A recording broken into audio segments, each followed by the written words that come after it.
He had it all. The medals, the goals, the adoration. He was the golden boy of Celtic, the cheeky London hitman who lit up Upton Park, a footballer with flair, swagger, and danger in his boots. But by the time he turned 65, Frank McAvennie's name wasn't making headlines for goals.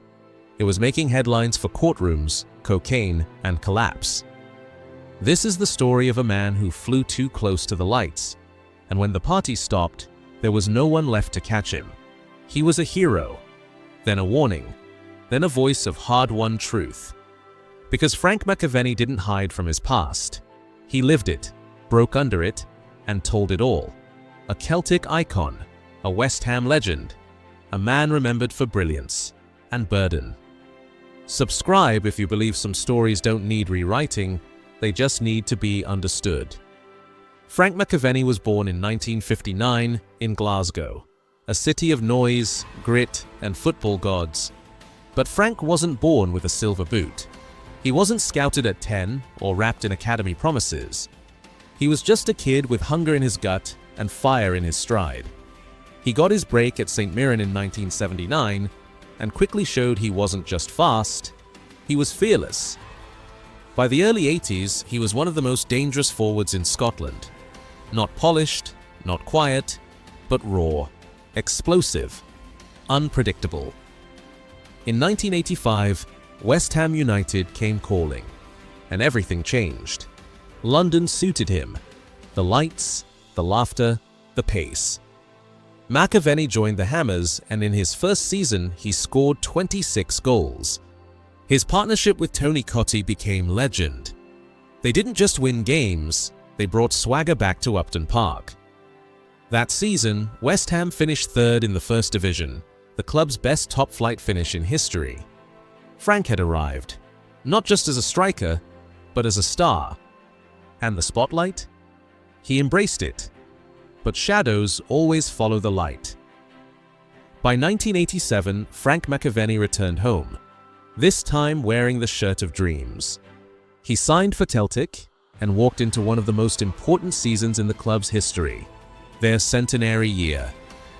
The pressure was massive, but McAvennie didn't shrink. He thrived. With passion in his chest and mischief in his boots, he became the fire Celtic needed. Fast, sharp, unpredictable. He scored the goals that helped Celtic win the Scottish Premier Division and the Scottish Cup, completing the Centenary double in 1988. He wasn't just a striker now, he was a symbol, a player who matched Celtic's history with fire and flash. The fans adored him. The headlines loved him even more. On the pitch, he delivered. Off the pitch, he became a tabloid king, the playboy footballer seen in nightclubs as often as he was seen in boots.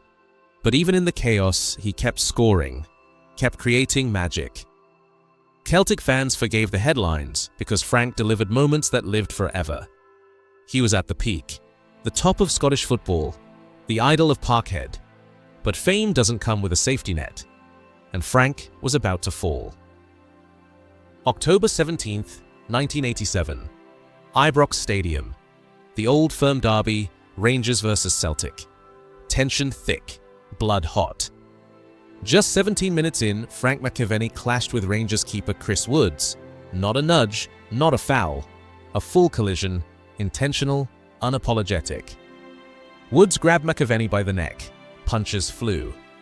Terry Butcher and Graham Roberts stormed in. What unfolded wasn't football. It was a street fight in front of 50,000. The referee sent off McAvennie and Woods. But that wasn't the end. 3 days later, in a historic move, all 4 players were criminally charged with breach of the peace. It was the first time Scottish footballers faced legal prosecution for on-field conduct. The trial dragged Scottish football into courtrooms and headlines. When the dust settled, Butcher and Woods found guilty Roberts. Not proven McAvennie? Not guilty. But the verdict didn't matter. The damage was done. From that moment, he wasn't just a goal scorer. He was a marked man. The tabloids that once praised him now called him a troublemaker, and that label would follow him for the rest of his career. On the pitch, he kept fighting. But off it, the fight was just beginning. August 19th, 1989. A match against Stoke City. Frank McAvennie chased a loose ball, and then came the tackle. Chris Kamara. One challenge, one moment, and Frank's leg snapped beneath him. The damage was brutal. Broken leg, metal plates and bolts in his ankle. Months off the pitch. No goals, no purpose, just pain. He said later that was the moment it began.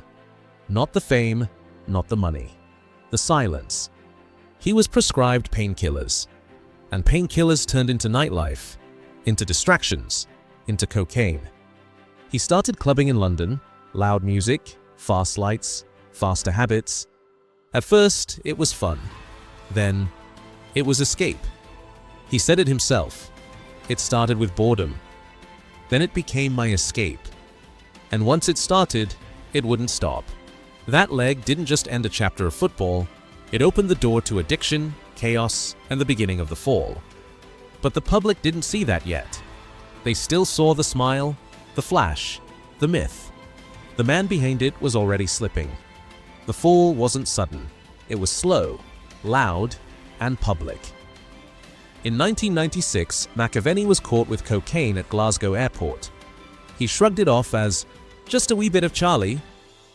The court didn't agree, fined £750. That same month, declared bankrupt. The man who once lit up Ibrox and Upton Park now had headlines that screamed shame.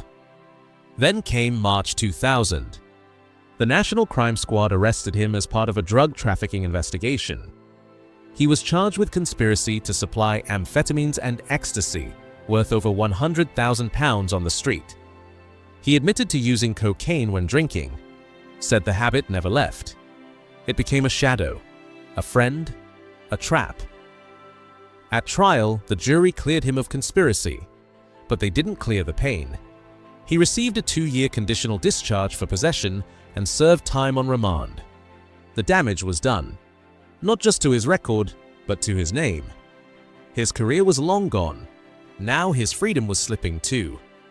The court saw an addict, the fans saw a fallen icon. And Frank? He saw the truth. He wasn't a footballer anymore. He was a man who used to be. In 2008, Frank McAvennie was invited to play in a Legends charity match, Manchester United versus Liverpool. But instead of walking onto the pitch, he was being arrested outside a wine bar. He had gotten into an argument with a 23-year-old man. It started with words, then shoves, then Frank headbutted him. The next morning, McAvennie was in a police cell, not a dressing room. He later pled guilty to a fray. The judge gave him a 4-month suspended sentence. It could have been worse. But the message was clear. The fall was complete. No more clubs, no more contracts, no more excuses. Even the physical symbols of his legacy, his 1988 Scottish Cup and League winners' medals, had to go. He tried to sell them at Christie's auction house, hoping for £18,000. They didn't sell. Eventually, they were bought by a Celtic fan and businessman, Willie Howie. Not as a collector, but as a believer. In 2017, Howie gave them back to Frank. "He gave me back a piece of myself," McAvennie said. "It was one of the few quiet acts of mercy in a life full of noise, mistakes, and regrets." Frank McAvennie never pretended to be perfect. He didn't blame the system. He didn't blame the media. He blamed himself. "I had it all. I blew it. But I'm still standing, and I'll always tell the truth." In interviews, books, and quiet moments, he's never run from the past.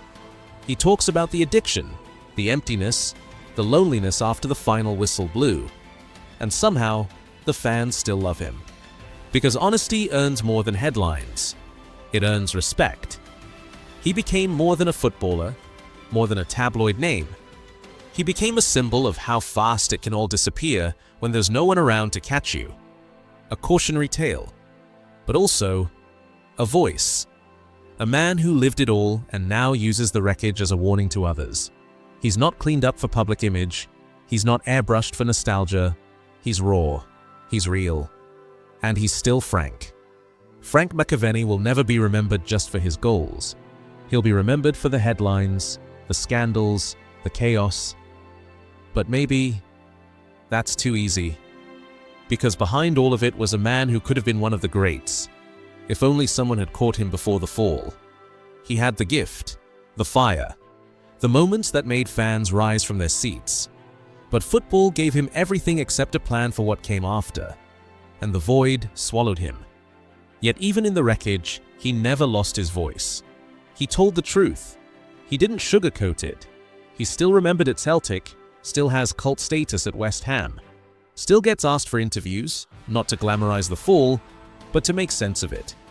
Because Frank McAvennie isn't a fairy tale. He's a warning, a reminder. That fame without support is a fire without a cage.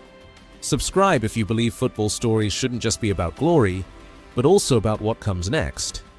Because in the end, Frank McAvennie didn't just live fast, he survived, and in telling the truth, he gave us something better than a clean legacy. He gave us a real one.